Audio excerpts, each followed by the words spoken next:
আজকে তারেক রহমান সাহেব বিএনপির চেয়ারপারসন, উনি দায়িত্ব নিয়েছেন।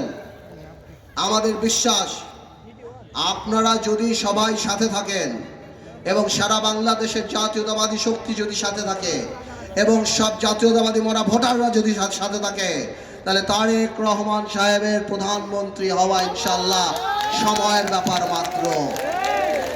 এবং আমি খুব ব্যক্তিগতভাবে কাছ থেকে ওনাকে চিনি। উনি সব সময় জনগণ জনগণ জনগণ, উন্নয়ন উন্নয়ন উন্নয়ন ছাড়া আর কিচ্ছু বুঝে না।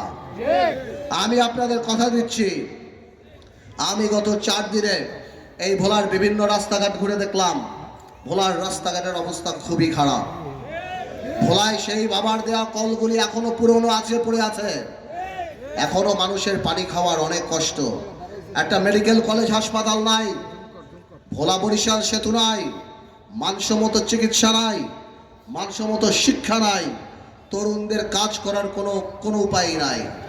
আমাদের ভোলায় অনেক কাজ করতে হবে, ভোলায় সবাই মিলে কাজ করতে হবে। মনে রাখবেন, আমাদের মধ্যে যদি ফাটল থাকে তাহলে আমরা বড় কাজ করতে পারবো না।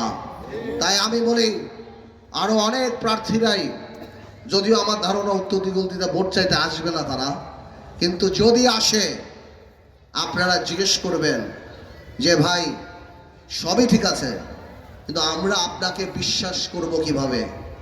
আপনারা একটাবার বলেন, এই যে যারা প্রার্থীরা ভোট চেতে আপনাদের কাছে আসে জান্নাতের টিকিটের নাম বলে আমার মা বোনদের কাছে, এই মুনাফিকি এই শিরকি যারা করে বেড়াচ্ছে, তাদের কাছে জিজ্ঞেস করবেন একটা কথা, যে এই ভোলাতে বন্যা হয়, খরা হয়, পানি উঠে, করোনা হয়, মানুষের কত অভাব যায়, ঈদ যায়, চাঁদ যায়, জীবনে কোনোদিন আপনি জামাতের কাউরে দেখছেন মানুষের 2 টাকা দিয়ে সাহায্য করতে?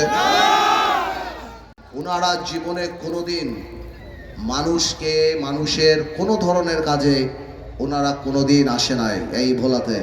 তাহলে কিভাবে আশা করেন কালকে এমপি হয়ে ওনারা কাজ করবে? আর এই যে মা বোনদের বলে দেই, জান্নাতের টিকিট যারা বিক্রি করতে আসে, আপনারা মনে রাখবেন এটা ফিতনা।